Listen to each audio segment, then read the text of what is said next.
Hey everybody, it's Jared with EventRite LLC, and we are back at it again. This time coming to you from the state of Florida. Most of you may know that we've moved from Utah to Florida, and so we're reestablishing in the Panhandle just south of Alabama, that little sliver of Florida on the Gulf Coast.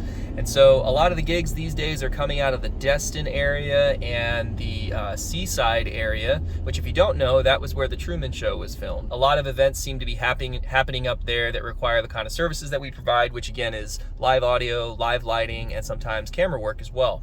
Today we're going to get after a New Orleans band that's playing at a wedding at the Henderson Beach Resort. And this was a short notice gig. They reached out on Tuesday saying, can you do a gig on Saturday? Fortunately, I had a lot of the equipment already kind of put together from a gig that we did in Seaside about 2-3 weeks ago.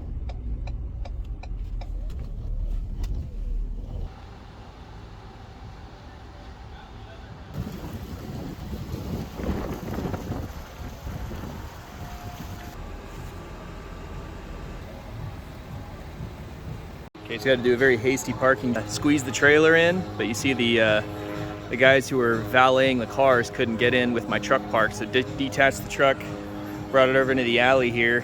Let's put the hazards on. I'm gonna get everything out of the back of the trailer really fast, just download it right there on the ground, and then I'll move the trailer to the designated parking spot. These are the perfect moments for a cargo trailer. How people are living their life right now. That's the case for it right there.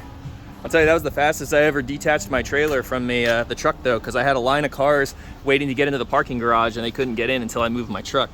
So, gotta do what you gotta do.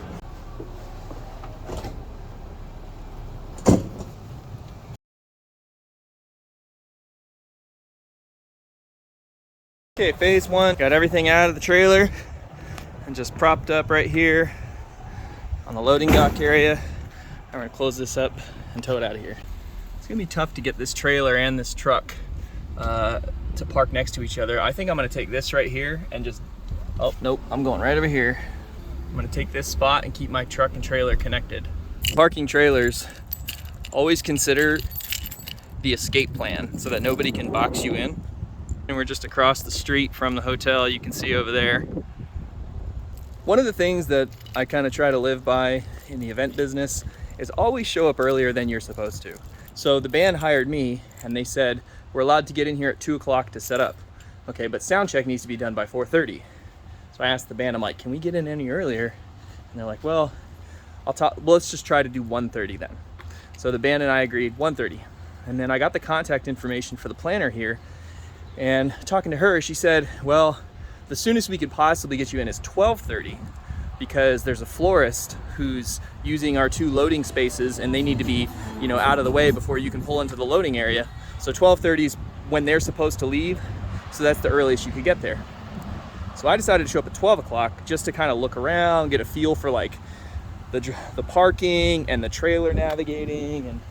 And also you want to give yourself some free time. Like what if you get a flat on the side of the road? I carry a jack with me so that I can change a trailer tire. But seriously, you're just one flat away from blowing your timeline and not being able to do a gig at all. So you got to have a jack ready to go, have a spare ready to go, have the tools ready to go, because one flat tire is all it takes. And this is somebody's wedding. So that's the thing that I try to take very seriously. This is someone's wedding. Don't just think of it as another gig. Someone's getting married today and they're going to remember, oh yeah, when the band was supposed to play the very first song, they weren't ready. There was, and so you could ruin someone's wedding day by not being ready to go. And that could all come back to a flat tire that you weren't prepared to change and had no time margin. Okay, so fortunately we didn't have to use the time margin. So we were able to show up at 12 o'clock, which was 30 minutes sooner than the venue said the florist would be gone. But lo and behold, one of the florist trucks was gone and there was a space open. So there was only one van in the 2 spots. So I took the other one, take advantage. And so now I'm fully unloaded and it's 12:34, 4 minutes after I was supposed to actually get here. So we're ahead on time, I think.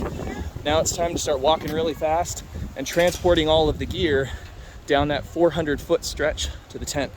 I asked the florist if they're gonna load out tonight and he said yes. So what that means to me is we're all gonna be scrapping right as the venue closes. Whoever parks in there first gets to go home first. Whoever parks in there later, they might be sitting here till late at night. Look at that. There's the florals. Oh man, they're backing in right now. That's the florist truck. If I would have showed up on time, I would have been late. Showed up on time, would have been late. Nobody's gonna be like, oh, let me hear your sob story about why you weren't ready to go on time. Nope, just, you were late, but not today.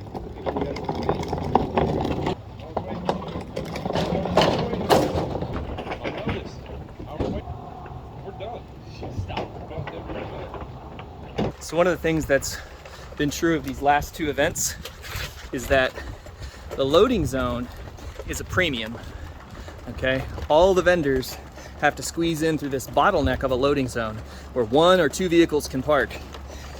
And I find it very important to be good to those other vendors, not hog the space, get in and out of their way, move your stuff out of their way, and then they go out of their way to kind of help you too. We're all making this walk together. Being good to each other is important, but also recognizing, like I was saying in the timeline, these little things pop up right as I was walking in at 12:34, which was my allotted start time. One of the floral vans showed up. By getting here early, we were able to download all our stuff, move the vehicle and get out of the way, and now we're actually moving our stuff towards the venue instead of just sitting in a parking queue, stressing and waiting. This exact same thing happened in Seaside 3 weeks ago. There's a bunch of U-Haul vans all parked up. They saw I was the first one to hit the unloading area, and then they followed suit. They asked me to move my vehicle so they could get in there too. And we were all just using the same tiny little space to move a bunch of vendor equipment into the venue. I knew this was gonna happen. How cool is this? Handicap access ramp. I was just thinking I should have brought a ramp. I am definitely going to buy a folding wheelchair ramp because this exact situation happened in Seaside 3 weeks ago. And I even thought about it for this gig. I was like, I need to get me a ramp. There was no time to go shopping around town for a ramp. Lo and behold, it sure would have helped. Here we go, we got the wagon all kitted out. And this guy's helping me a lot today, but we're gonna have to unload things by hand to get it up and over those stairs. Okay, we got ourselves all lined up against the wall here. Fortunately, that's our stage right there. Okay, so not too far of a walk, just up these stairs. We'll just stash our stuff behind the wall there. Even when you're going back and forth between your vehicle or your staging areas, try to keep the pathways clean, looking neat and professional. Even though these cases have their own little caster board, it would not work well on this stuff. It'd roll, but it'd bounce all over the place. So having the bigger wheels on the wagon just saves everything from all the headache and heartache of getting jostled around. It's 12:54, let's just call it 1 o'clock, and we have everything at the stage. So told the band to be ready at 3 o'clock for sound check. So that gives me 2 full hours. Okay, first thing we're gonna do at this venue is we're gonna cut something. So instead of going through this area here, which has an opening, I got permission to cut the zip tie right here, right behind the stage. And that way I can open up the wind wall and give us access.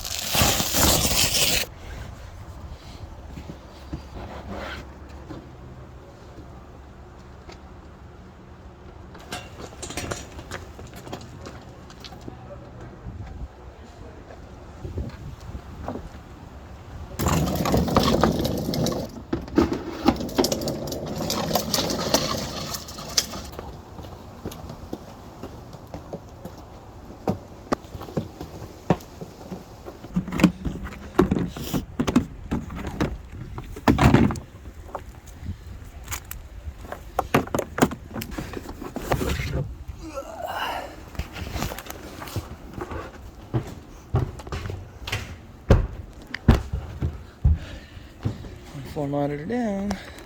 Here we got our floor monitors all set. I think I'm gonna put the mixing console right here so I can see that we got our power drop right there.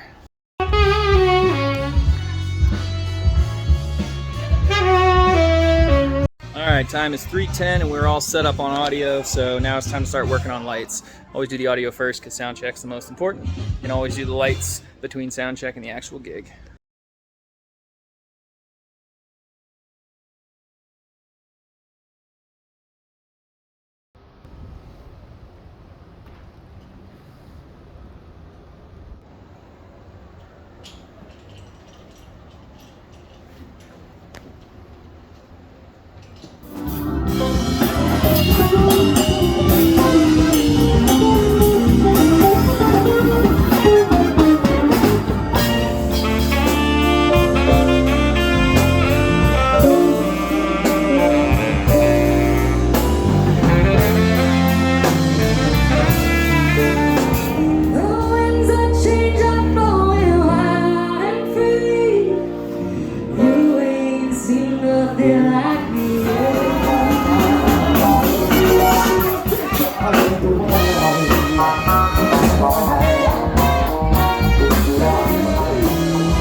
To the spring again.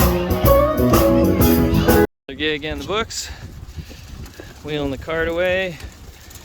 Just like I suspected, I didn't get to the loading dock in time. Unfortunately, other box trucks got here before I did. So I'm gonna be parking way up here, up this hill, toting my little wagon. Gotta burn some calories today. All right, y'all, gig done. Got my Gatorade and a payday, and a literal payday, literal and a figurative payday. So all loaded up, ready to go home. There's the truck over there, truck and trailer. I do love that truck and trailer, but man, I could really get behind a cargo van, not having to detach and move this guy. Just not gonna complain though. Good night. Hey, so crazy thing. A friend of mine from work, my real work in the military, friend of mine from work owns the event company that put on the tent and the lights and all of the decor and the production, well, the whole production really, other than the stuff that I brought. And so he's got a crew of, it looked like 10 or 15 people just jobbing away. He's the man behind the box trucks.